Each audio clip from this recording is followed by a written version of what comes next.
잘 잤어요? 네, 저는 낯선 곳에 가면 잠이 잘 안 와가지고, 그리고 몇몇 청년들과 밥 먹으면서 얘기해 보니까 자다가 새벽에 태풍이 오는 줄 알고 잠에서 깼는데 이제 알고 보니까 옆 사람 코에서 나는 소리였다. 그런 얘기도 하더라고요. 그래서 단체로 자게 되면은 아무래도 그런 어려움들이 있을 텐데, 그래도 교회 건물에서 남자들이 한꺼번에 다 같이 자고 이런 거보다 훨씬 낫죠. 네, 그래서 여러분들이 잘 잤다고 해서 다행입니다. 저는 이런 날씨를 굉장히 좋아해요. 여기서 비가 살짝 더 오면은 좋아하는데, 세 가지 박자가 딱 들어맞는다라고 생각해서 좋아합니다. 비, 그리고 좋은 음악, 그 다음에 제가 또 한 가지 좋아하는 게 커피. 이렇게 세 가지를 동시에 하고 있을 때 되게 기쁘거든요. 근데 오늘 아침에는 커피는 좀 이따 먹어야겠다 싶고, 좋은 찬양을 여러분 입술에서 이렇게 흘러나오는 것을 들으면서 참 좋다 이런 생각을 많이 하게 됐습니다. 어제도 그렇고 오늘 아침에도 우리가 같이 찬양을 나누면서 또 말씀을 나눌 때에 우리가 하는 모든 것들이 하나님의 영광을 위한 것이고 의미 있고 가치 있는 것이다 라는 걸 생각해 보면서 여러분들이 지금 하나님의 영광을 드러내고 있구나 라는 생각에 굉장히 기뻤습니다. 지금 이 시간에도 페미니즘이라는 특별한 주제를 다루지만 함께 하나님의 영광을 드러내고 또 찬양하는 시간들이 되었으면 좋겠어요. 그러려면 다 같이 집중해 주시고 또 잘 생각해 보면서 따라와 주시면 좋은 시간이 될 거라고 생각합니다. 시간표를 보시면 거의 2시간 가까이 강의 시간이 잡혀 있는데, 그쵸? 11시 50분에 밥을 먹으니까요. 근데 1시간 50분 동안 제가 혼자 다 강의를 하는 건 아니고요.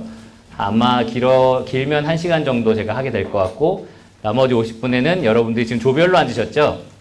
여러분 조끼리 페미니즘 관련한 문제를 가지고 토론하게 될 거예요.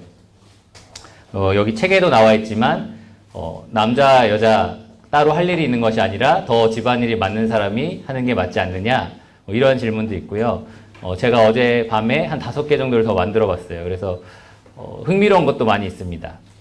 그래서 여러분들 조에서 제가 한 7개 정도를 띄워놓을 텐데 하나를 선택을 하셔서 그걸 가지고 토론을 하시면 될 것 같습니다. 토론 전에 잠깐 이 페미니즘에 대해서 강의를 하게 될 텐데요.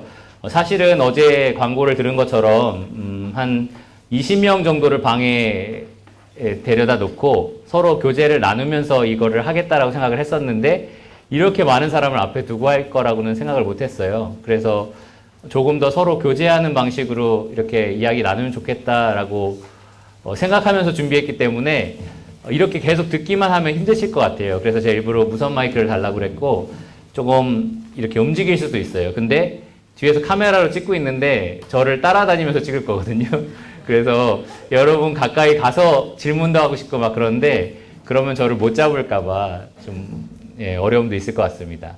어쨌든 열심히 움직이면서 많이 물어보기도 하면서 여러분들이 집중할 수 있게끔 도와주려고 하고 있으니까 적극적으로 참여하시고 그렇게 말해주면 좋을 것 같습니다. 잠깐 기도하고 그러면 강의를 이어나가도록 하겠습니다. 주님 감사합니다. 오늘 아침 저희가 또 페미니즘에 대해서 생각해 볼 수 있는 시간을 주셔서 감사합니다.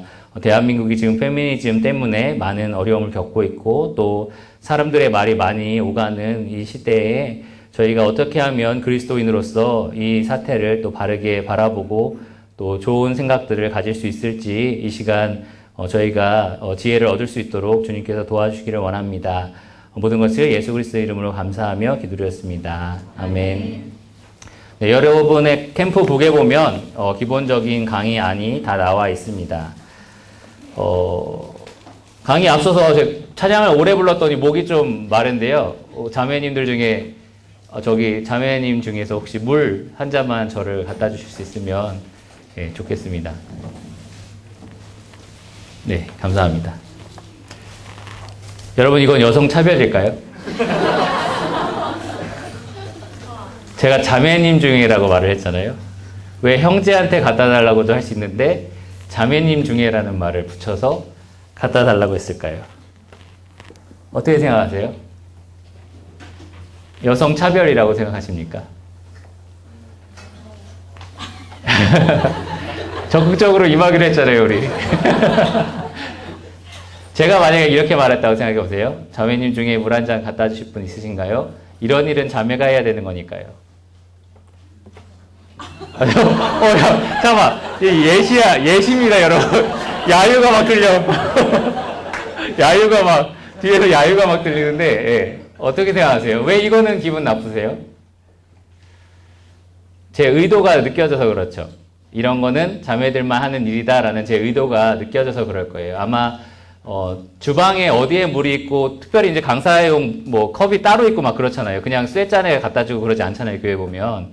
그러다 보니까 이제 자매님들이 많이 갖다 주시기도 하고, 형제님들이 요구할 때 그렇게 요구하시기도 한다. 그러니까 그런 의도라면 사실 우리가 기분이 나쁘지 않은데, 제가 이런 건 원래 여자들이 하는 일이다 라고 했을 때는 야유하실 정도로 굉장히 기분 나쁜 거를 느낄 거예요. 그래서 페미니즘이라고 할 때는 보통 여성들이 차별을 받았던 것, 억압받았던 것들을 많이 생각하기 때문에 여성 차별을 하지 말고 동등한, 평등함을 이루자라는 노력이기 때문에 그게 왜 나쁜가라는 생각을 아마 좀 하게 될 겁니다.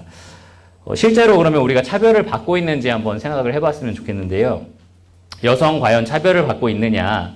혹시 가정에서 여기 특히 자매님들이 많이 이야기해 주셨으면 좋겠는데 나는 가정에서 딸이라서 여자라서 차별받은 게 있다 이런 게 있나요? 아, 여기서 이렇게 얘기하면 찍힐까봐 약간 걱정되고 그런 것도 있을 텐데 제가 몇 가지 적어본 게 있어요. 첫째로는 남아선호사상이란 게 예전에는 있었어요. 지금은 모르겠는데 예전에는 있었습니다. 그래서 아들 낳지 못하는 그 며느리에 대해서 굉장히 구박을 했었고요. 심지어 지금으로부터 한 30년 전 1990년대 말까지도 어떤 게 있었냐면 만약에 제 아내가 여기 앉아 있는데 아내가 아들을 낳지 못할 경우 제가 다른 여자를 데리고 와서 아들을 낳는 것도 사회적으로 뭐 손가락질 당할 수는 있지만 어쨌든 인정받는 그러한 시대가 있었어요. 근데 얼마 안 됐죠. 30년밖에 안 됐으면. 그런 게 있었다라는 거죠. 남자냐 여자냐에 따라서 이 부부가 낙태를 결정하기도 했었고요. 과거에는. 그리고 여자 이름을 함부로 지어서 말자 뭐 이렇게 막 쳐가지고 아니면 남자 낳을 것을 기대하고 남자 이름으로 짓고 막 이렇게 해서 개명하는 경우도 굉장히 많았습니다. 이런 경우는 어떻게 생각해요? 차별이라고 생각이 드십니까? 네, 차별이라는 느낌이 많이 드시죠. 또 얼마 안 됐는데요. 옛날에는 오빠나 남동생이 진학을 하기 위해서 여자들은 학교를 그만두고 취업을 하는 경우가 있었어요. 되게 옛날 얘기 같은데 사실 얼마 안 됐습니다. 이 오빠나 남동생이 좋은 학교에 들어가게 하기 위해서 얘라도 그래도 좋은 학교를 나와야 되지 않겠냐라고 해서 이 누나나 이 여동생 같은 경우를 빨리 직장에 취업시켜서 이제 학비를 대는 식으로 그런 식으로 과거에는 했었습니다. 여자들은 좀 기분 나쁘시죠?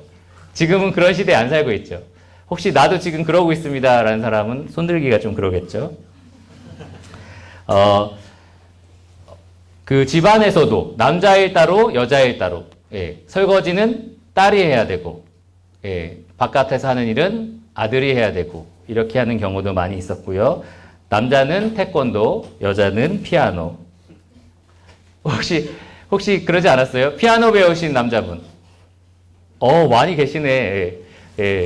여러분들은 여자. 이렇게 말하는 것 자체가 차별처럼 느껴지죠? 지금은 그래요. 근데 과거엔 그렇지 않았어요. 과거엔 남자가 피아노로 배우러 다닌다 그러면 뭔가 이상하다. 쟤는 왜 저럴까? 약간 이런 느낌을 친구들 사이에서도 좀 받았던 그러한 시대가 있었습니다. 남자는 하늘색 이런 거 그리고 여자는 핑크색 티셔츠 같은 거 입고 있는 형제들 있나요? 옆에? 주위에 한번 보시겠어요? 과거에는 그런 걸 입고 있으면 너 여자니? 막 이렇게 애들이 놀리고 막 그랬었는데 요즘에 남자는 핑크지 막 이런 말 하고 그게 이상하다. 왜 그런 말을 하지? 약간 이런 시대가 된 것 같아요. 그러니까 많은 부분에 있어서 어느 정도 우리가 좀 차별을 극복하고 있긴 한데 과거에는 아까 말한 것처럼 심각한 차별도 있었던 거죠. 여자가 태어나면 낙태를 결정하기도 하고 첩을 들여서 아들을 낳기도 하고 이런 말도 안 되는 일들이 과거에는 있었습니다. 혹시 교회에서 차별을 느낀 적 있으신가요? 자매들 같은 경우 교회에서 나는 차별을 느꼈다. 어느 교회인지 말하고 이렇게 손을 들어서 어느 교회 무슨 자매입니다라고 얘기하면서 우리 교회 장로님 성함은 뭐고요? 그리고 우리 교회에서는 이렇게 얘기하면 아무도 얘기하지 않겠죠. 제가 느낀 거 몇 가지가 있는데 왜 식사를 형제가 먼저 해야 하는가? 어떻게 생각하세요? 제가 어느 날 어떤 데를 갔었는데 밥을 먹는 시간에 자 그러면 이제 형제님들 먼저 드시고 어른들 먼저 드시고 그 다음 형제님들 드시고 그 다음 자매님 드세요 이렇게 얘기하더라고요. 그래서 이렇게 보면서 뭐 그게 기분 나쁠 건 아니에요. 사실 누가 먼저 먹느냐의 그냥 차이니까. 근데 제 생각에 외국에서는 아이와 여성들을 먼저 먹이고 그 다음에 남자들이 먹는데 왜 한국에서는 남자들 먼저 먹일까 이런 생각이 좀 들더라고요. 똑같은 교회에서 일어난 일이고 똑같이 성경적으로 한다라고 하는데 왜 이렇게 서로 다를까라는 생각이 들더라고요. 왜 한국 교회에서는 이 남자들이 먼저 먹어야 될까요? 빨리 먹고 설거지 하려고라고. 예. 비평교회 서찬양 형제가 핑크색을 자주 입는 비평교회 형제가 네. 그럴 수 있겠죠. 그런데 보통의 경우는 그게 아니에요. 그렇죠? 왜 형제들이 먼저 먹냐고. 옛날에는 이런 적도 있대요. 제가 어디서 들은 얘기인데 이제 자매들이 학생의 교사였고 그리고서 그 학생의 교사로서 같이 이제 어디서 식사를 이제 하게 되는데 그 가르치는 학생들이 이제 구원받은 상태였던 거예요. 그러니까 그 학생 형제 먼저 밥을 먹고 그 다음에 자매가 먹어라라고 얘기를 한 거죠. 어떻게 생각하세요?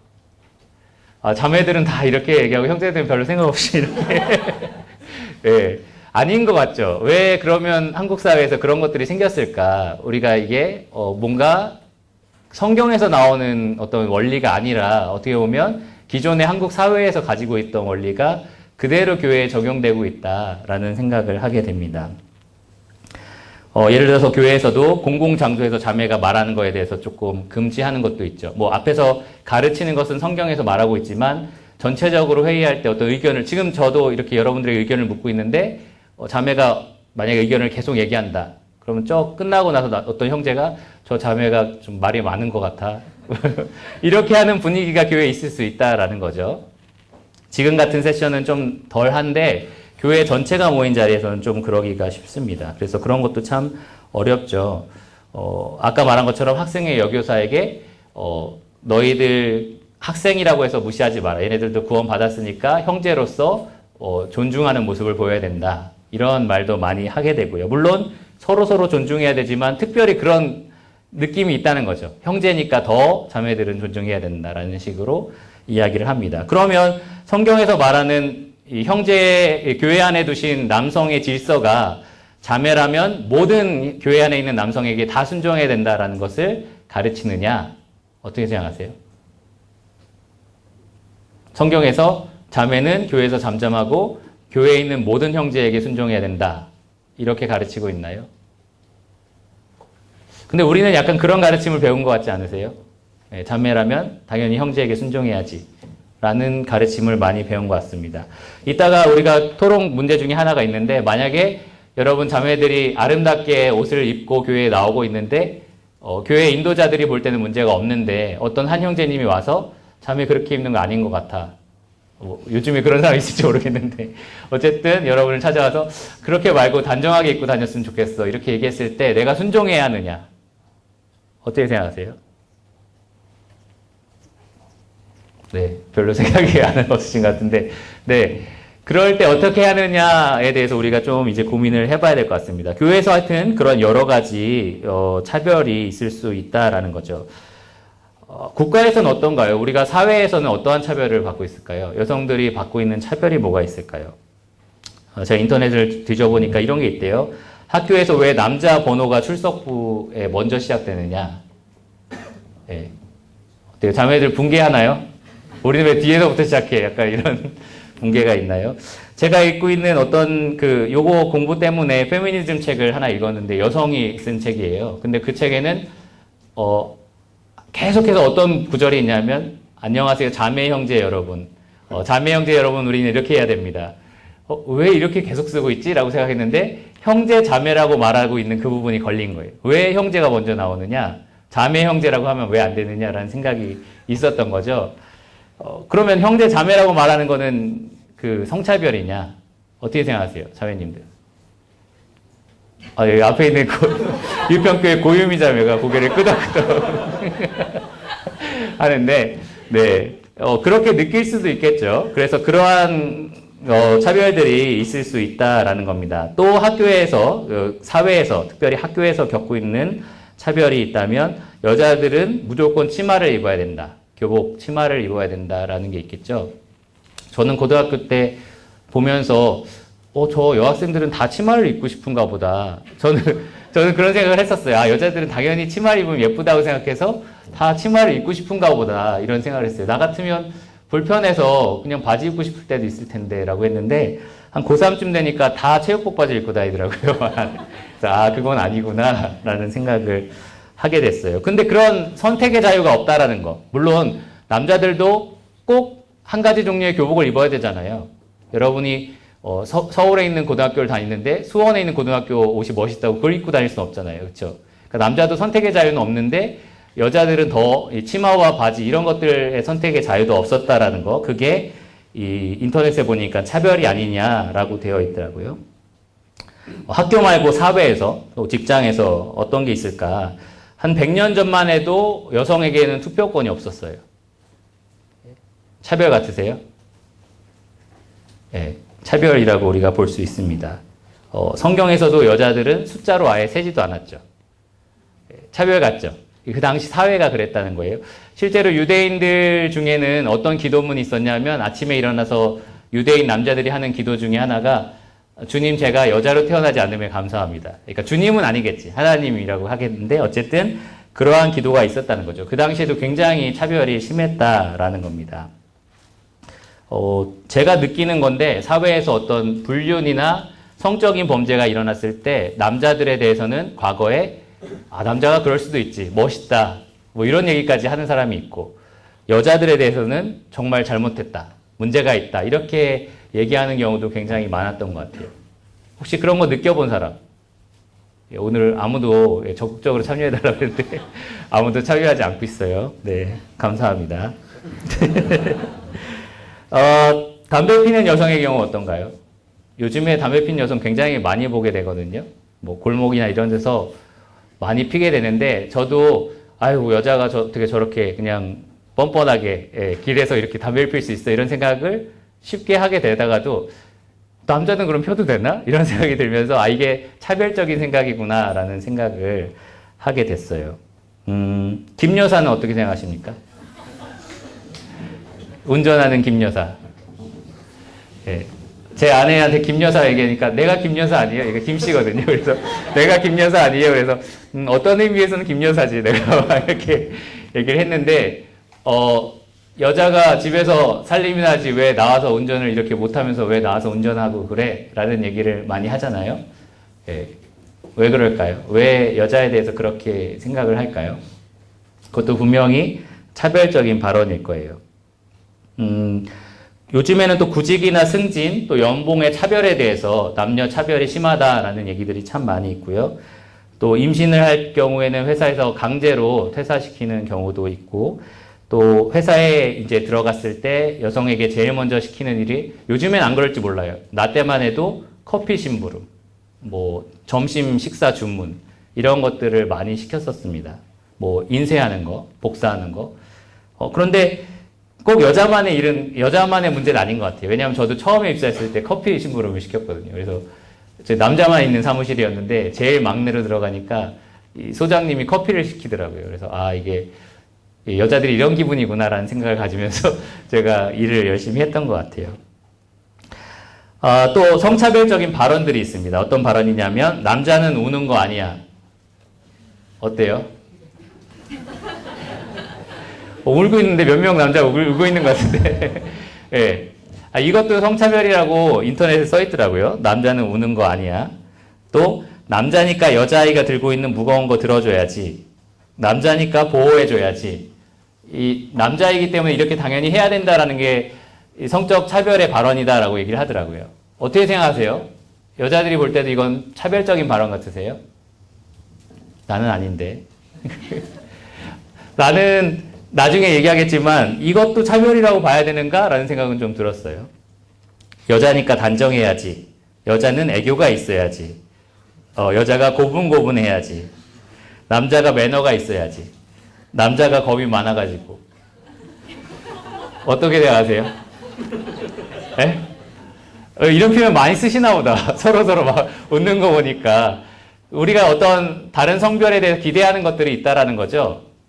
근데 저는 이게 성적인 차별의 발언인가라는 생각은 좀 하게 돼요. 왜냐하면 나중에 우리가 살펴보겠지만 성경에서 가정의 남편에게, 가정의 아내에게 요구하는 그것이 있기 때문에 보호자, 인도자, 공급자로서 보호하고 인도하고 무거운 거 들어주고 이런 게 남자한테 요구돼야 된다라고 저는 생각을 하거든요. 근데 물론 남자면 절대 울 수 없어. 이렇게 할 건 아니지만 이러한 발언들이 다 그럼 차별적이냐라는 생각을 좀 해봐야 된다라는 겁니다.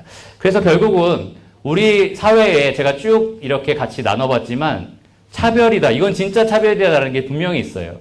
아내가 있는데 다른 여자를 데리고 와서 아들을 낳는 것? 누가 봐도 차별이죠. 그렇죠? 이거는 진짜 차별이다라는 생각이 들 거예요. 근데 남자니까 약한 사람을 보호해줘야지. 이런 말 정말 차별일까? 라는 생각이 듭니다. 남자는 핑크색 옷 입으면 안 되지. 정말 이게 진짜 차별일까? 이런 생각이 좀 든다라는 거죠. 그래서 우리 모두가 여기서 좀 동의하고 지나가야 될 게 있는데 우리 모두가 여기서 이 자리에 아무도 성적인 차별이 있어도 된다라고 생각하는 사람은 아무도 없을 거예요. 그렇죠? 나는 그래도 차별이 있어야 된다라고 생각하는 사람 아무도 없죠. 만약에 여성들이 과거에 내가 쭉 얘기한 것처럼 이러한 차별을 받아왔다면 그러한 차별들이 없어져야 된다라는 것에 다 동의할 거라고 생각을 합니다. 그런데 또 한 가지 우리가 동의해야 될 것은 성평등을 위한 노력이 오히려 역차별이나 남자 혐오 혹은 여성 혐오로 가서는 안 된다라는 거예요. 반대로 이것을 회복하기 위해서 남성 혐오, 여성 혐오 혹은 역차별로 가서는 안 된다라는 겁니다. 우리와 지금 같이 이 강의실 말고 저쪽 이 건물을 쓰고 있는 사람들이 국제학교에서 온 애들이에요. 그래서 여러분 밥 먹다 보면 영어가 막 들리지 않으세요? 그래서 우리도 오늘 아침에 할렐루야 한글로 써 있어도 되는데 영어로 여러분들에게 제공을 한 거예요. 그래서 저도 오늘 영어 한마디를 하려고 하는데 Equality is not sameness. Equality is not sameness입니다. 무슨 말이냐면 동등은 모든 것에서 같아야 한다는 것을 의미하지 않는다.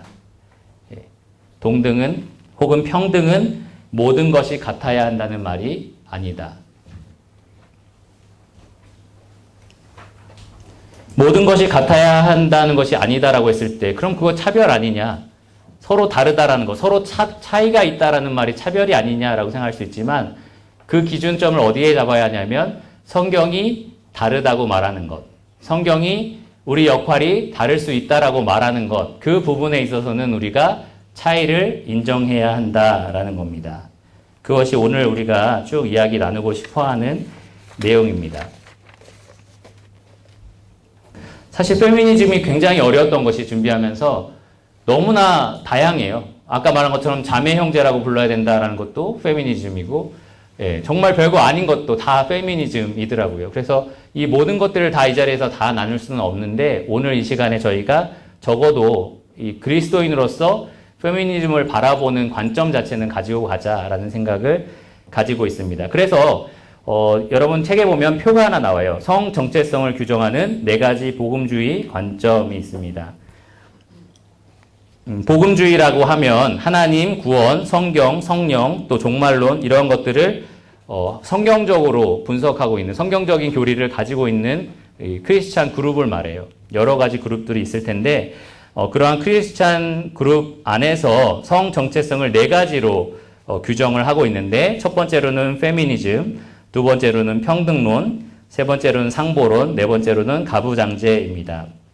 여러분 이 교재에 보시면 이 속도계 같이 보이는 게 있으시죠? 여기에 보시면 그 4가지가 나와 있고 알파벳으로 편하게 B, C, E, F라고 되어 있어요. B, C, E, F. D만 빠져 있고 알파벳 순이죠. 그래서 가부장제는 biblical patriarch라고 부르고요. 아마 여기 제가 다 써놨을 거예요, 영어로. 근데 우리는 페미니즘 먼저 살펴보도록 하겠습니다. 이 네 가지가 차이를 보이는 것이 있는데요. 이 표를 보시면 네 가지 다 남자, 여자, 본질적으로 인격적 가치로 동등하다라는 것을 주장합니다. 남자라고 해서 더 뛰어나고 여자라고 해서 덜 뛰어나고 이런 게 없다라는 거죠. 하나님의 형상으로 지음받은 사람은 남자나 여자나 동등하다라고 이렇게 가르치고 있습니다. 차이를 보이는 부분은 역할에 있어서 차이를 보이고 있어요. 페미니즘은 사회에서나 교회에서나 가정에서나 남자가 할 수 있는 역할, 여자도 다 할 수 있다라고 말하는 게 페미니즘이에요. 거기에 차이를 두면 안 된다라고 얘기하는 거고요. 평등론 역시 똑같습니다. 가정이나 교회나 사회에서 여성이 할 수 있는 일, 남성이 다 할 수 있고 남성이 할 수 있는 일, 여성이 다 할 수 있다라고 얘기를 합니다. 상보로는 차이가 있어요. 교회에서 다르고 가정에서 차이가 있다. 남녀의 역할의 차이가 있다라고 가르치고요. 가부장제는 사회에서도 다르고 가정에서도 다르고 교회에서도 다르다 이렇게 가르칩니다. 남녀가 하나님의 형상에 따라 지음받아서 똑같다라는 것에 다 동의하시죠? 예, 그 본질적 가치에 있어서 인격적 가치에 있어서 모두 똑같다라는 것에 동의하실 겁니다. 그러면 역할에 있어서도 다 같으냐? 남자가 하는 거 여자가 다 할 수 있고 여자가 하는 거 다 남자가 할 수 있느냐? 그렇게 할 수 있다라고 주장하는 사람이 바로 페미니즘입니다. 주요 주장을 보시면 남자 여자는 가치에 있어서 동등하고 그 역할에 있어서도 평등하다. 그들이 주장하는 것은 성별로 인해 발생하는 정치, 경제, 사회, 문화적 차별을 없애야 한다. 가정, 교회, 국가에서 남성과 여성이 완전히 동등해야 된다. 아까 제가 말한 것처럼 평등해야 된다. 그러니까 완전히 같아야 한다라는 것을 말해요. 남자가 목사할 수 있으면 여자도 목사할 수 있어야 되고 남자가 가정의 리더가 된다면 여자도 가정의 리더가 될 수 있는 거 아니냐. 이렇게 말하는 것이 페미니즘입니다. 어떤 권리로 그렇게 하느냐? 내가 내 삶의 주체로서 나를 해석할 수 있는 권리와 권위가 있다. 남들이 나한테 뭐라고 할 권리가 없다라는 거죠. 내가 여성으로서 나 스스로 나에게 하고 싶은 것을 말할 권리가 있다라는 겁니다. 이렇게 주장하는 사람들을 보시면 쭉 나와 있어요. 다 설명하지 않을 거고요. 여러분이 한번 쭉 읽어보시면 될 것 같아요. 여기에 여러 학자들이 쓴 책들도 있어요. 여기 페미니스트들이 쓴 책 이름도 써 있는데 혹시 관심 있으면 한번 읽어보시면서 왜 문제가 될까 잘 읽어보시면 좋겠습니다. 제가 읽어본 것 중에 하나는 백소영이라는 사람이 쓴 페미니즘과 기독교의 맥락들이라는 책이었는데 바로 이 책에서 자매 형제들이라고 계속 언급이 되더라고요. 백소원 아니고요. 백소영입니다.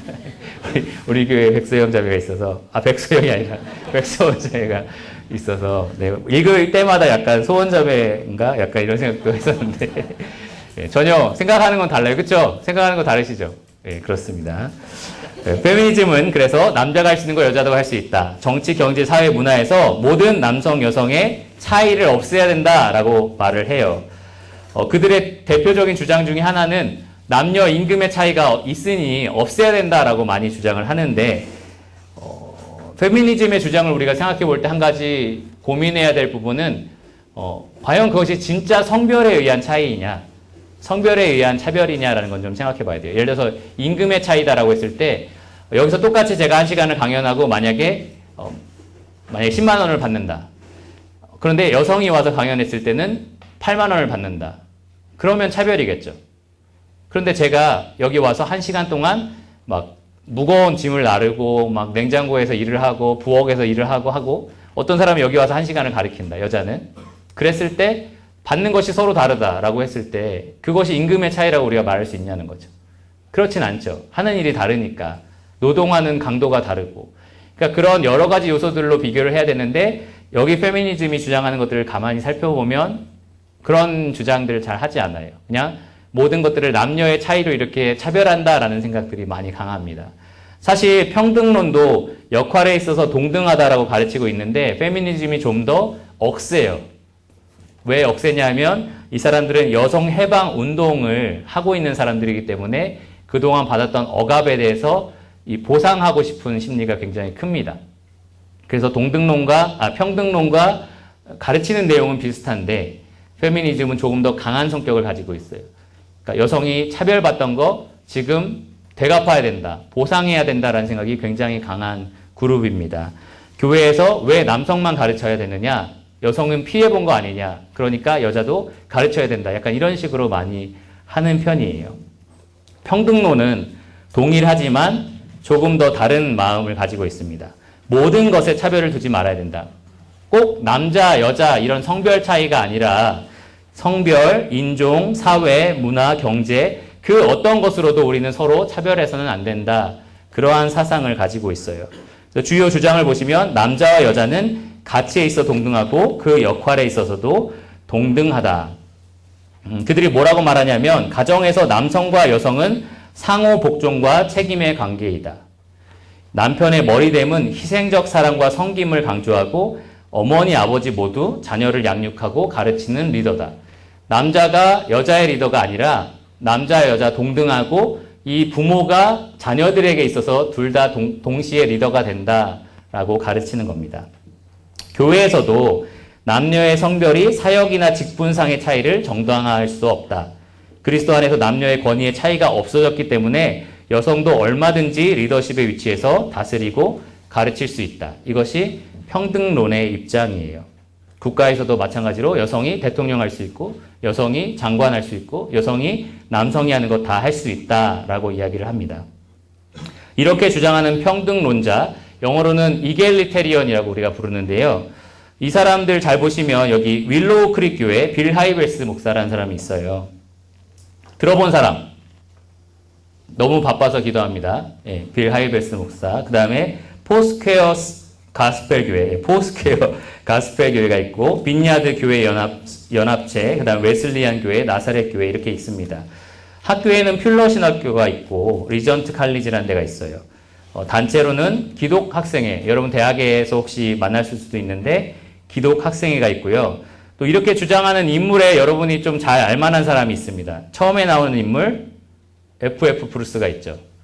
우리에게 좀 자랑스러운 이름이기도 한데 이 부분에 있어서는 평등론을 주장하는 학자입니다. 고든 피라는 사람 혹시 아는 사람? 이름이 좀 특이하죠. 피라고 그래서. 예, 근데 굉장히 유명한 성경학자예요. 아주 유명한 성경학자고 톰 라이트, 또 로저 올슨, 크레이그 키너 이런 모든 사람들이 다 성경 주석을 쓴 아주 훌륭한 학자들인데 그럼에도 불구하고 이 남녀 역할에 있어서는 평등론을 주장하는 학자입니다. 왜 그러면 평등론은 교회의 역할 또 이 가정의 역할에 있어서 남녀가 차이가 없다라고 얘기를 할까요? 우리가 알기로는 성경에 분명히 차이가 있잖아요. 그렇죠? 여러분 교회에서 꾸준히 배워온 걸 생각해 보시면 남자는 다스리고 가르치는 권위를 가지고 하는 거고 여자는 교회에서 가르치거나 다스리지 말라라고 되어 있잖아요. 여자는 잠잠하라라고 써 있잖아요. 가정에서 남자가 여자의 머리다라고 배워왔죠. 근데 왜 이 평등론주의자들 또 페미니즘은 그렇지 않다라고 이야기를 할까요?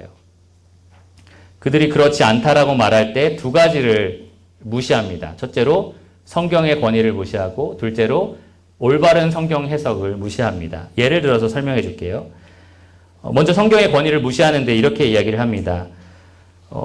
레베카 그룻 후이스라는 사람이 있어요. 평등론을 가르치는 여성 그 이사인데 이 이사가 하는 말을 한번 잘 들어보세요. 우리는 성경이 하나님의 감동으로 된 말씀이라고 생각한다. 동의하시나요? 하지만 성경의 언어까지 하나님의 영감으로 된 것이라 결론 내릴 수 없다. 성경의 언어는 가부장제 문화에서 비롯된 표현이다. 어떻게 생각하세요? 성경이 하나님의 감동으로 된 말씀인 건 사실이지만 이 성경의 표현들은 가부장제에 오염된 표현이다라고 얘기를 하는 거예요. 그래서 성경을 있는 그대로 읽으면 안 되고 이 가부장제적 요소를 다 걷어낸 다음에 해석하는 것이 옳다라고 얘기를 하는 겁니다. 그렇다면 여러분 중에 성경의 어느 부분에 가부장제가 오염되어 있는지 알고 있는 사람? 정확하게 어느 부분이 오염되어 있는지 알고 있는 사람? 없죠? 저도 몰라요. 학자들은 알까요? 몰라요.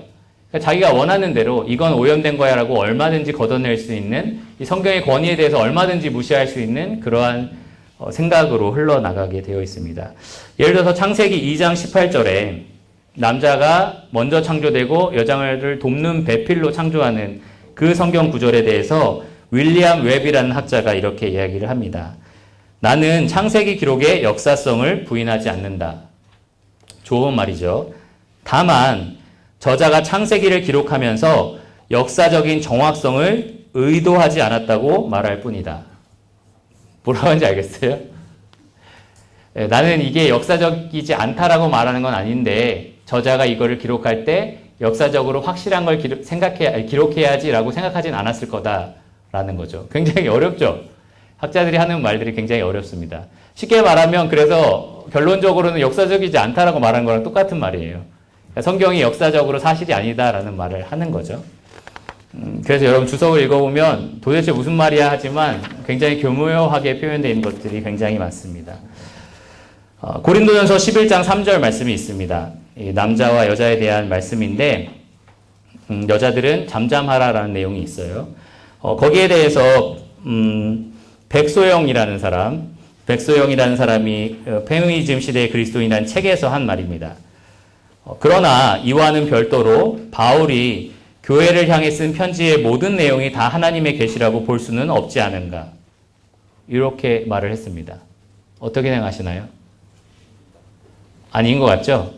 예, 이 사람은 바울이 했던 말들을 다 맞겠지만 이런 부분까지 다 계시를 받았다고는 할 수 없다. 라고 얘기를 하는 거죠. 이 평등론을 주장하려고 하다 보니까 성경에서 분명히 차이를 보이면서 역할을 말하고 있는 부분을 그냥 넘어갈 수가 없는 거예요. 그러니까 이 사람들이 하는 것이 성경의 권위를 그냥 무시하는 겁니다. 이건 바울이 그냥 자기 생각대로 쓴 거야. 라고 얘기를 하는 거죠. 백소영은 계속해서 이렇게 말을 합니다. 아직까지도 관성을 붙잡다 보니 우리가 계속 해석했던 방법대로 그냥 해석을 하다 보니 사도 바울이 힘을 갖는 것 같지만 솔직히 남자와 여자에 대해 말한 사도 바울의 본문은 그냥 무시하면 됩니다. 어떻게 생각하십니까? 만약에 그렇다면 우리가 성경에서 무시하지 않을 수 있는 본문이 뭔가요? 누가 결정해 줄 건가요? 제가 결정할까요? 요거는 성경적인 거고요. 요거는 사도 바울이 약간 정신이 이상해서 쓴 것 같습니다. 이렇게 제가 구분을 해야 될까요? 그러니까 평등론 주장하는 사람들이 자기 주장을 관철시키려면 이렇게 성경의 권위를 무시할 수밖에 없다는 거예요. 디모데전서 2장 11절에서 14절에서도 여성에 대해서 가르치거나 권위를 나타내는 것을 금하고 있는데 거기에 대해서 폴 킹 주엣이라는 여성학자가 이렇게 말을 했습니다. 바울의 여성에 대한 가르침은 그의 유대교와 기독교 배경에서 비롯된 것이다. 여성의 순종이 강조된 것은 유대교의 영향이고 동등이 강조된 것은 기독교의 영향이다. 서로 대조되는 것처럼 보이는 바울의 가르침을 이해하기 위해 우리는 성경이 인간적인 책이면서 동시에 하나님의 계시라는 점에서 바라봐야 한다. 여성과 남성이 동등하다라고 기록한 바울의 기록은 기독교적인 영향을 받은 하나님에게서 받은 계시고 여성은 잠잠하라고 쓴 바울의 계시는 하나님에게서 받은 게 아니라 유대교에서 바울의 영향을 받아서 기록한 거다. 그러니까 성경은 인간의 책이자 동시에 하나님의 책이다 라고 말을 하는 겁니다. 어떻게 생각하시나요? 아닌 것 같으세요? 네. 계속해서 제가 말씀드리는 것은 이렇게 성경의 권위를 무너뜨려야만 남녀 평등에 대해서 역할의 차이도 없다라고 말하기 위해서 이런 일들을 한다라는 거죠. 고든피라는 학자, 아주 유명합니다. 많은 사람들이 존경하는 학자인데요. 고린도전서 주석을 쓴 사람이에요. 그 사람이 이렇게 이야기를 합니다. 고린도전서 14장 34절에서 35절 여성은 잠잠하고 물을 것이 있으면 집에 가서 물으라고 되어 있는 부분인데 거기에 대해서 고든피는 이렇게 말했습니다. 이것은 바울이 직접 썼다기보다는 누군가가 여백에 기록한 것을 성경을 필사하면서 필사자가 옮겨 적으며 본문에 추가된 것으로 볼 수 있다.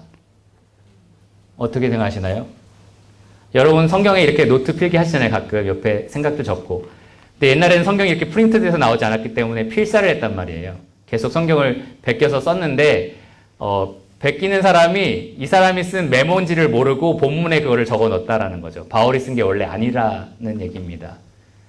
어떻게 생각하시나요? 이 정도 되면 성경에 내가 뭘 믿을 수 있는지 잘 모르겠죠. 어떤 게 성경에 진짜 영감을 받은 계시인지를 전혀 알 수가 없을 겁니다. 이렇게까지 해서 이 사람들이 주장하고자 하는 게 뭐냐? 남자, 여자 역할의 차이는 없다라는 거예요. 교회에서든 가정에서든 남자, 여자 역할에 대해서 성경이 말하고 있는 부분이 없다라고 말하고 싶은 겁니다. 네. 혹시 더우신가요? 에어컨 틀어줄까요? 네, 잘 나오고 있나요? 네, 좋습니다. 네, 그 다음에 그 사람들이 성경 해석을 잘못하고 있는 부분들이 있는데 이 사람들이 사용하고 있는 성경 해석학의 원리는 의심의 해석학이에요. 의심의 해석학. 일단 본문이 과연 그러한가 의심해보자라는 거죠. 그래서 그 사람들이 하는 질문들이 이런 겁니다. 어떤 것이 더 권위 있는 본문인가? 어떤 것이 하나님의 진리에 가깝고 어떤 본문은 남성 가부장들의 편견에 가까운 본문인가? 여러분들이 구별해야 되는 거죠, 이제. 바울이 쓴 것 중에 그리스도 안에서 남자나 여자나 다 하나니라. 이거는 그래. 하나님에게서 온 더 권위 있는 본문이지. 그런데 남자는 권위 있게 하고 가르치고 여자는 잠잠하라.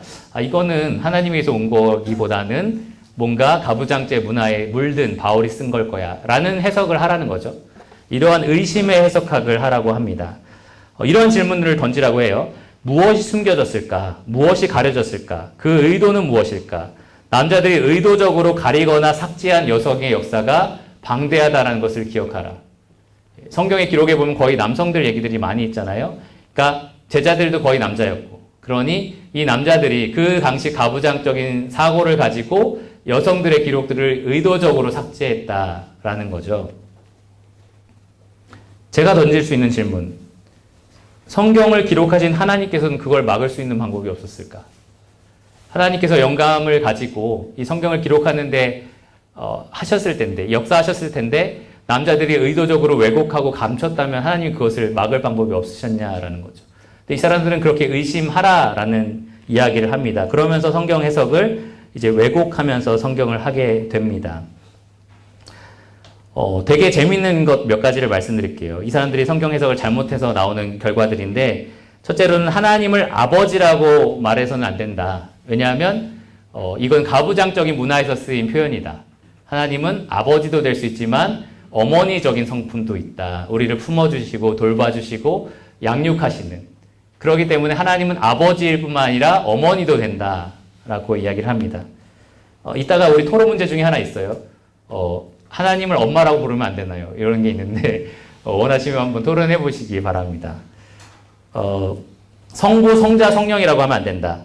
이건 남성 위주 관계에서 기록된 거니까 창조주, 구속주, 성화주라고 표현을 해야 된다. 성부, 성자, 성령이라고 표현한 이유는 그 세 분과의 끈끈한 관계 때문이거든요.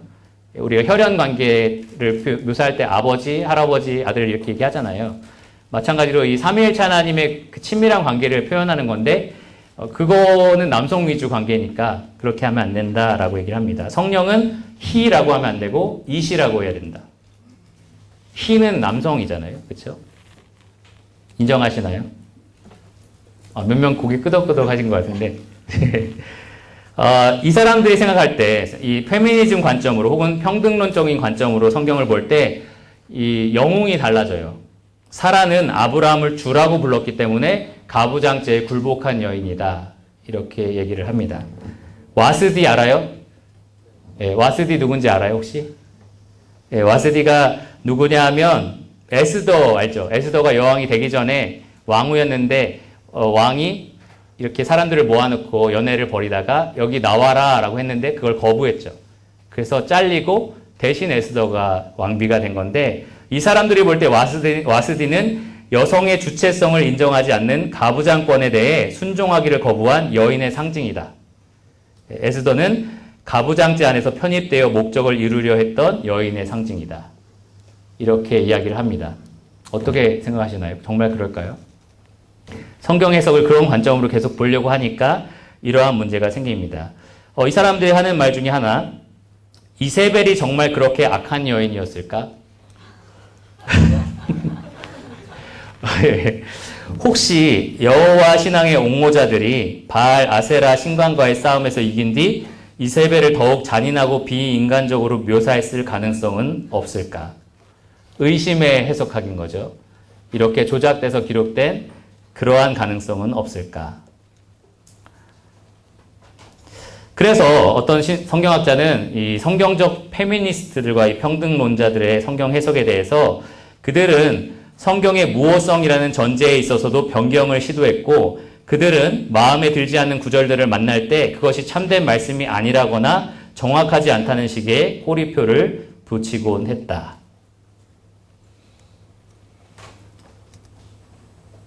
근데 이렇게 성경을 해석하잖아요. 이렇게 성경의 권위를 인정하면 우리가 원하는 것들을 얼마든지 받아들일 수 있어요. 동성애에 대해서 말할 수 있겠죠. 동성애? 구약에 기록된 거는 그 심각한 동성애를 말하는 거지 지금처럼 인격 대 인격으로 서로 동의하에 이루어지는 동성애를 말하는 건 아니야. 성경 본문에 기록되어 있는 거는 다 그렇게 강제로 하는 동성애만 말하는 거야. 그러니 지금의 동성애는 우리가 인정할 수 있어야 돼. 이렇게 얘기할 수 있겠죠. 지금 이 사람들이 쓰는 성경 해석 방법을 사용한다면 충분히 우리가 원하는 그 어떤 것도 받아들일 수 있을 거예요.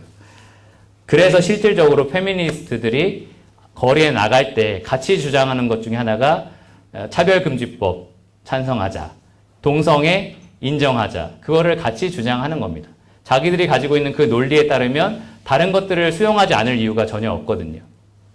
그래서 미국 사회에서 동성애를 인정해야 된다라는 것들이 굉장히 크게 이슈가 됐을 때 어떤 사람들이 그런 얘기를 했어요. 그러면 똑같은 의미에서 이 어린 아이들과 성관계를 맺는 어른들이 있거든요. 자기의 그런 욕구 때문에. 그런 거를 거부할 권리가 우리에게 어디 있느냐. 그런 얘기를 하는 거예요. 그러니까 그런 우리가 볼 때 정말 범죄 같은 그런 것들도 이러한 논리로 그냥 똑같이 적용을 해버리면 사실 인정하지 못할 것들이 없다라는 겁니다. 그래서 결국은 이 페미니스트들과 이 평등론을 주장하는 사람들이 이 역할에 있어서 차이가 없다라는 것을 관철시키기 위해서 성경의 권위를 무너뜨리고 그 다음에 성경 해석을 잘못하고 있다라는 겁니다. 그러면 그 다음에 세 번째 가부장제를 살펴볼 건데요. 이 가부장제가 주장하는 것들은 우리가 배운 것들과 크게 다르지 않아요. 남자, 여자는 가치에 있어서 동등하지만 그 역할에 있어서는 모든 영역에 있어서 다르다. 가정, 교회, 국가 다 다르다라는 겁니다. 가정에서 여성은 남편에 대한 조력자로서 돕는 배필로서 창조되었기 때문에 거기에 합당한 삶을 살아야 된다라고 얘기를 하고요. 교회에서는 오직 남성만 교회에서 가르치는 것과 치리를 하라고 했기 때문에 남성에게 그것을 허용하고 여성들은 여성의 역할을 할 수 있게 해야 한다. 한 가지 다른 점이 있어요. 국가에 대해서 이렇게 얘기를 합니다. 미혼 여성의 경우 여성이 간해적 소명이라고 하는데 뭐냐면 집안에서 하는 일들을 말해요. 여성으로서 아내로서 해야 될 일들. 그런 것들을 위해서 창조되었다는 원리를 좀 더 융통성 있게 적용할 수 있겠지만 그러니까 꼭 미혼이기 때문에 아직 가정에 매여 있진 않으니까 밖에서 일할 수 있다라는 표현이에요. 하지만 공적인 통치 영역, 예를 들어서 산업, 상업, 정부, 군대 등에서 남성들과 나란히 기능적 동등자로 일하는 것은 일반적이고 합당한 역할이 아니다라고 가리키는 겁니다. 그러니까 쉽게 말해서 가부장제, 이 사람들은 사회에서도 여성들은 해야 할 일이 있고 하지 말아야 할 일이 있다라는 거예요. 가정, 교회, 사회 모두가 남자, 여자의 역할이 다르다라고 이야기를 하는 겁니다. 근데 혹시 여러분 성경에서 여자들은 사회에서 이런 걸 해도 되고 하지 말아야 된다라고 가르치는 본문을 찾아본 적 있으신가요? 없죠. 그게 이 사람들의 또 다른 문제입니다. 여성들은 교회나 가정에서 분명히 역할의 차이를 성경이 말하고 있지만 사회에 대해서는 성경이 말하고 있지 않아요. 이것을 주장하는 사람들 중에 여러분이 알만한 사람은 알시스 프롤이라는 사람이 있습니다. 보디 바우컴이라는 사람도 있는데요. 이 두 사람 굉장히 유명하고 제가 좋아하는 사람 중에 한 사람인데 이 부분에 있어서는 저도 잘 동의가 안 되더라고요. 왜냐하면 성경이 남자, 여자의 사회적인 역할의 차이를 말하고 있지 않기 때문입니다. 여러분 잘 아시는 여선지자 드보라가 있었죠. 또 외교가였던 에스더가 있었고 무역업자였던 루디아가 있었고 또 재단사였던 다비다가 있었고 브루스 길라는 남편과 더불어 가르쳤죠. 그래서 남성이든 여성이든 일반 사회에 대해서는 그런 제약이 존재하지 않는다라는 것이 성경의 가르침입니다. 이렇게 주장하는 사람들의 실질적인 문제가 뭐냐라고 물어봤을 때 어떤 사람이 이렇게 말을 했어요. 이 사람들은 남성 우월주의 성향을 좀 갖고 있다. 그래서 실제로 역할의 차이만 얘기하는 것이 아니라 남자가 모든 걸 결정하는 그러한 생각들을 하고 있다. 그래서 여성 학대 경향이 좀 심한 편이고 실제로 이 가부장제 이 기관을 세운 사람들 중에 그렇게 학대해서 그만둔 사람들도 좀 있더라고요. 강제 홈스쿨도 하고요. 딸은 대학 교육을 반대하기도 하고요. 딸한테는 대학 교육을 못 받게 하는 거죠. 어차피 가정일을 할 거니까. 그런 생각들이 좀 강한 거고, 또 여자들은 연애를 철저히 통제하기도 합니다. 여성 정치 참여를 반대하기도 하고요. 또 아버지뿐만 아니라 가정에 있는 모든 남자 형제에게 순종할 것을 가르치기도 합니다. 그래서 어떻게 보면 여성 차별로 흘러갈 가능성이 굉장히 큰 거죠. 이걸 공부하면서 대한민국의 이 기본적인 그 기독교 사상이 약간은 가부장제였구나라는 생각이 좀 들었어요. 예, 가정이나 교회나 사회까지 다 그렇게 제약을 두는 그러한 사회였구나라는 생각을 해봤고요. 지금은 좀 다른 것 같아요. 지금은 오히려 페미니즘이나 평등론이 굉장히 교회 안에 많이 들어와 있습니다. 실제로 이 페미니즘을 준비해보면서 기독교 백화점에 나온 제가 앞으로 살펴볼 이 상보론, 성경적인 관점이라고 생각하는 이 상보론 관점으로 쓰여진 책을 열심히 찾아봤는데요. 없었어요. 한 권 정도 빼놓고는 없었어요. 그래서 제가 출판사에 이것 좀 번역해 주세요라고 부탁을 했었는데 될지는 모르겠습니다. 외국에는 그래도 좀 있는 편인데 그래서 좀 외국 책을 많이 이번에 참고를 했었는데 한국에는 그런 책이 거의 없어요. 페미니즘 관점으로 쓰여진 책, 평등론적인 관점으로 쓰여진 책, 가부장제 관점으로 쓰여진 책은 있어요. 근데 우리가 생각하는 이 성경적 관점으로 쓰여진 책이 많이 없다라는 생각이 좀 마음이 아프더라고요. 더 중요한 거는 지금의 페미니즘을 어떻게 바라봐야 될지에 대해서 쓴 책은 거의 없었어요. 그래서 책을 써야 하는 것인가. 정직한 크리스천의 솔직한 페미니즘 뭐 이렇게 해가지고 네, 정말 제작을 해야 되는 건가라는 생각을 좀 해봤습니다. 지금까지 쭉 살펴본 거에 제가 가지고 있는 기준이 뭔지 아마 아셨을 거예요. 성경이 과연 무엇을 말하느냐라는 거죠. 정말 평등론이나 페미니스트들이 말하는 것처럼 성경이 사회나 가정이나 교회에 역할의 차이가 없다라고 말하느냐? 그렇지 않다는 거죠. 그럼 가부장제가 말하는 것처럼 사회에도 역할의 차이가 있다라고 말하느냐? 그렇지 않다라는 겁니다. 그러면 성경은 무엇라고 말하느냐? 바로 네 번째 관점인 상보론입니다. 상보론. 가치는 동등하다. 여자와 남자가 동등하다. 그러나 그 하고 있는 역할은 다르다. 가정이나 교회에서 하고 있는 역할이 다르다. 가정에서 남편은 여자의 머리로서 리더십을 발휘해야 하는 역할이 있고요. 아내는 남편의 돕는 배필로서 하는 역할이 있습니다. 이 사람들이라고 해서 교회에서 여자들은 다 조용히 하고 아무것도 하지 말아야 돼라고 주장하지 않아요. 이 사람들이 기록한 여자에게 허용된 권위와 가르침의 영역을 잘 들어보시면 생각보다 굉장히 자유롭다는 걸 알 수 있습니다. 이렇게 얘기를 합니다. 여자들이 각종 위원회 위원장이나 주일학교 교장 선생님을 할 수 있다. 가정 성경 공부 인도자도 할 수 있고 성가대 대장이나 교회 회계나 교회 비서, 남성 여성 개인에 대한 상담 사역도 할 수 있고 부부에 대한 상담 활동도 할 수 있다. 교회 행정적인 모임, 이런 가르치는 자리가 아니라 행정적인 자리에서 앞에서 메시지를 전달하는 것도 할 수 있다. 이렇게 얘기를 하고요. 가르치는 데 있어서도 주일학교 고등부에서 성경교육을 할 수 있고 성경적 교리에 관한 책을 쓸 수 있고 여성분들 교리에 대한 책 쓰셔도 됩니다.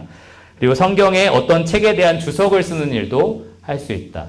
여러분 주석 쓰고 싶으면 쓰셔도 됩니다. 대학 캠퍼스에서 전도 설교도 할 수 있고 타 문화권에서 선교사로 활동할 수도 있고 남녀로 구성된 소그룹 성경 공부를 인도할 수도 있다. 이 상보론자들의 입장에서는 굉장히 다양한 것들을 열어주고 있어요. 여성들이 정말 가르치는 일이나 권위 있게 행하는 일도 다 가능한데 문제는 교회 전체적인 모임 같은 데서 전체적인 가르침을 하거나 권위를 세우는 일은 할 수 없다. 그래서 할 수 없는 일들, 남자만 할 수 있는 일들에 대해서는 예를 들어서 수련회에서 전체가 모였을 때 가르치는 거나 전체 모임 설교나 전체 성도들을 대상으로 하는 성경 공부 모임이나 성인 주일학교, 그러니까 주일 오후에 하는 성경 공부들 있죠. 그러한 성인들이 모여있는 학교에서 가르치는 것, 그런 것들을 이 남자들만 할 수 있다라고 얘기합니다. 또 지역교회에서 목사나 부목사, 성찬위원 같은 것들이 남자들이 할 수 있는 일이다. 이렇게 이야기를 합니다. 국가에 있어서는 이 상보론자들은 그런 제한이 없다는 거죠. 성경이 말하고 있지 않기 때문에 여성들은 뭐든지 할 수 있다라는 겁니다. 대통령 하셔도 되고요. 장관을 하셔도 되고요. 판사를 하셔도 되고요. 여러분 원하는 뭐든지 하실 수가 있습니다. 이렇게 주장하는 사람들은 존 메가더, 뭐 제임스 패커, 존 파이퍼 이런 사람들이 있고요. 여러분들의 귀에 좀 익숙한 사람들이죠. 그 사람들이 쓴 책도 이렇게 있으니까 한번 참고해 보시면 좋을 것 같습니다. 거의 이제 막바지에 왔는데요. 마지막으로 페미니즘을 바라볼 때 우리의 관점은 어떻게 해야 되는지만 나누고 마치겠습니다. 첫째로는 올바른 성 전체성을 우리가 갖기 위해서 첫째로 성경의 권위를 인정해야 합니다. 아까 페미니스트들이나 평등론자가 했던 것처럼 성경의 권위를 내 마음대로 조작해서는 안 됩니다. 내가 내 삶의 주체로 내가 내 삶을 해석할 권리가 있다? 이거 죄인이 하는 말이에요. 그렇죠? 내 삶을 해석할 수 있는 권위, 우리 어제 저녁에 배웠지만 하나님이 그렇게 하시는 거예요. 하나님이 내 정체성을 말씀해 주시는 겁니다. 성에 대한 정체성 하나님이 말씀해 주시는 거고 내가 내 스스로 결정할 권리가 없어요. 나는 남자지만 나는 나 스스로 여자라고 할래.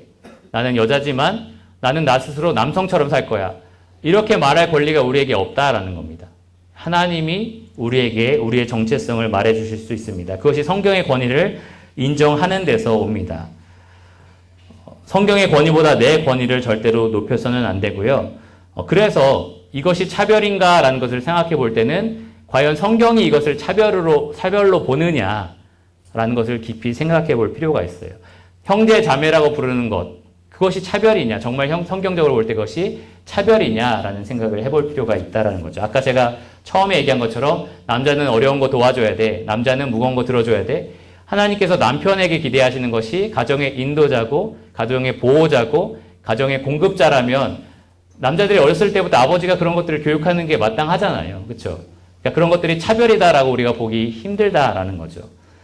그러니까 정말 차별이냐 아니냐라는 것은 우리가 성경의 권위를 인정함으로써 성경의 바른 해석을 통해서 우리가 분별을 해야 된다는 겁니다. 특별히 여러분 뉴스를 보거나 이 TV에서 남녀 차별에 대한 얘기가 많이 나오거든요. 그럴 때 쉽게 남자 여자로 갈라지면 싸움이 되기가 쉬워요. 사실 이 조별 활동할 때도 오늘 남자끼리 여자끼리 토론하게 하면 어떨까 이런 생각을 해봤는데 끝날 때쯤 엄청 싸우겠다라는 생각이 들어서 그건 안 되겠다라는 생각을 했어요. 얼마 전에는 또 이 페미니즘 관련된 걸 준비하면서 이 관련 영상들을 많이 봤는데 어떤 남자가 이런 얘기를 하더라고요. TV를 부모님들과 가족들과 함께 보고 있는데 거기서 이제 여자 주인공이 옷을 갈아입는 장면이 나왔대요. 그러니까 너무 부모님과 보기가 민망하고 부끄러웠다는 거예요. 그래서 나도 그런 경험이 있으니까 그런 거 느낄 수 있지. 이렇게 생각을 했는데 그 사람이 하는 말이 이것도 내가 가부장적인 사고에 젖어서 그렇다라는 걸 깨달았다는 거죠. 남자가 옷을 갈아입을 땐 아무렇지 않은데 여자가 갈아입는 걸 보고서 내가 이런 걸 느낀다니 이건 나의 문제다라고 얘기를 하더라고요. 그래서 아닌데 남자들은 당연히 보는 걸로 유혹을 받으니까 이게 죄에 넘어갈 것 같으니까 이게 남들에게 신경이 쓰이고 하는 거지 이것도 페미니즘 문제인가라는 생각이 들더라고요. 그러니까 여러분 사회에서 일어나고 있는 모든 페미니즘 문제에 대해서 그래 이건 성차별이야 라고 생각하지 마시고 정말 성경으로 볼 때 저게 성적인 차별인지 아니면 방금 내가 얘기한 것처럼 남성이 죄에 빠지기 쉬워서 생기는 문제인지 이런 것들을 좀 구분할 줄 알아야 됩니다. 이 세상이 페미니즘에 관해서 말할 때 쉽게 선동되고 현혹돼서는 안 된다라는 겁니다. 정말 성경이 그러한가 생각을 해봐야 돼요. 그리고 성경은 문자 그대로 그 역사적인 사실 그대로 그리고 다른 성경의 원리에 입각해서 바르게 해석해야만 합니다. 아까처럼 자의적으로 해석하고 이건 아닐 거다라고 생각하고 의심을 가지고 그런 식으로 성경을 봐서는 안 됩니다. 성경은 분명하게 남녀의 차이를 말하고 있고요. 그것은 가치의 차이가 아니라 역할의 차이라는 거예요. 여성들이 자기의 역할에 충성할 때 하나님 나라에 가면 그것에 대해서 큰 상급을 받을 거예요. 그렇죠? 그냥 여기서 돕는 배필이었으니까 하늘나라에서도 돕는 배필로 살아라가 아니라 하늘나라에서는 여성들은 그 역할을 다한 것에 대해서 상을 받을 거고 남성들은 리더로서 역할을 다한 것에 대해서 상을 받을 겁니다. 그래서 이 세상이 차별이라고 계속 말하는 것들에 현혹되지는 말아야 된다라는 겁니다. 마지막 세 번째로는 성경적인 태도를 가져라 라입니다. 어제 얘기한 것처럼 성경적인 태도는 사랑과 희락과 오래 참음, 자비, 양선, 충성, 절제예요. 그리고 빌립보서 4장 8절에 보면 무엇에든지 참되고 무엇에든지 경건하며 무엇에든지 오르며 무엇에든지 정결하며 무엇에든지 사랑받을 만하며 무엇에든지 칭찬받을 만하며 무슨 덕이 있든지 무슨 기림이 있든지 이것들을 생각하라라고 기록되어 있어요. 그러니까 이 페미니즘을 바라보고 그것에 대해서 말하는 사람과 대화할 때도 여러분들이 정말 사랑받을 만하게 그리고 칭찬받을 만하게 덕이 있게 유익이 되게 말하려고 노력을 해야 된다는 거예요. 특별히 남녀 차별에 대한 얘기를 할 때 상대방이 상처받고 억압받은 거에 대해서 나한테 이야기할 때 공격적일 수 있거든요. 페미니스트들이 공격적으로 말하는 경향이 크거든요. 그럴 때 우리가 같이 흥분해서 같이 공격적으로 말하는 것이 아니라 온유하게 사랑스러운 마음으로 그렇게 대할 수 있어야 된다는 겁니다. 이따 얘기하겠지만 남혐, 여혐 언어들을 여러분 유의하시고 김여사란 말 쓰지 마세요. 김여사 중에는 베스트 드라이버도 있습니다. 김여사라고 쓰지 말고 그냥 운전을 잘 못하는 사람, 운전이 서툰 사람, 세상이 쓰는 용어들을 따라할 필요가 없잖아요. 그렇죠? 김여사라는 말 쓸 필요가 없습니다. 조금 과격하지만 김치녀라는 말이 있어요. 김치를 좋아하는 여자라는 말이 아니에요. 그렇죠? 굉장히 비하하는 한국 여인들을 비하하는 그러한 발언들인데 제가 예전에 안 그랬는데 요즘에는 그 기사에 댓글을 가끔 봐요. 그러면 엄청 많아요. 김치녀 이런 거 많고 된장녀 이런 거 많고 거꾸로 된장남, 김치남 이런 것도 굉장히 많고 처음에 저는 김치를 좋아하는 사람인가 보다 이렇게 된장을 좋아하는 사람인가 이 사람은 막 이렇게 생각했는데 아니더라고요. 그래서 그냥 언어만 봐서는 이게 왜 욕이 되지? 이거 김치도 나쁜 말이 아니고 여자도 나쁜 말이 아닌데 이런 생각을 많이 했었는데 그런 단어들을 여러분 입에 담지 말라는 거예요. 왜냐하면 세상이 쓰는 단어고 세상이 남을 조롱하기 위해 쓰는 단어잖아요. 프레임을 가지고 페미니스트들의 프레임을 가지고 혹은 반대의 프레임을 가지고 쓰는 단어인데 우리가 그거를 사용하지 말아야 된다라는 겁니다. 세상에는 극소수의 사람들이 그러한 차별들을 하고 있고 거기에 흥분하고 있으니 우리가 모든 사람이 다 그런 사람이다라고 판단해서도 안 됩니다. 오히려 우리는 그리스도 안에서 우리가 가지고 있는 정체성에 대해서 감사해야 돼요. 남성으로서 남성이 할 수 있는 일들을 하는 겁니다. 리더십을 발휘하고 공급자가 되고 그리고 보호하는 사람이 되려고 노력하고 여자들은 돕는 배필로서 이 남편을 존중하고 또 사랑하고 존경하는 일들을 해야 됩니다. 나는 아직 미혼인데요? 라고 생각하시죠? 제가 최근에 읽은 코튼이라는 여자가 쓴 Accidental Feminist라는 책이 있어요. 자기도 태어났는데 그냥 가만히 있었는데 페미니스트가 됐다. 그런 얘기예요. 그러니까 이 사회에서 젖어 들어가 보니까 그냥 페미니스트가 됐다라는 내용인데 그래서 자기가 이제 다시 성경으로 돌아오려고 열심히 노력한 책입니다. 그 책에 보면 믿는 여자들, 그러니까 결혼한 여자들, 그리고 결혼했는데 아이가 없는 여자, 결혼 안 한 여자 이렇게 세 가지로 해서 적용이 계속 나오더라고요. 그래서 참 재밌다라고 했는데 그 사람이 한 말은 여성이 가정을 돌보고 남편을 돕는 배필이고 아이들을 양육하는 역할이라면 미혼일 때도 할 수 있다는 거예요. 어떻게? 어떻게 할 수 있을까요? 주일학교 학생들을 초대하는 거예요, 집에. 그래서 양육하고 돌봐주는 일들을 하는 거예요. 주변에 커플이 둘이 데이트를 하러 나갈 때 아이를 맡아서 1시간 정도 봐주는 거예요. 그러니까 그러한 일들로 충분히 양육하고 돌보는 일들에 참여할 수 있다라고 이 여자가 얘기를 하더라고요. 남자도 마찬가지로 아직 아내가 없지만 공급자로서 역할들을 충분히 할 수 있다는 거예요. 이 교회 안에 그러한 물질적인 필요가 있는 사람들에게 내가 줄 수도 있고 그러한 남편으로서 내가 앞으로 해야 할 일들을 성도들에게 미리 할 수 있다라는 거예요. 그래서 그러한 일들에 우리 삶을 투자하고 그것이 우리에게 주어진 성 정체성에 충성하는 역할이다. 이렇게 말할 수 있다라는 겁니다. 그렇게 했을 때 여러분들이 결혼하고 나서 정말 그 정체성에 성실하게 이행할 수 있다라는 겁니다.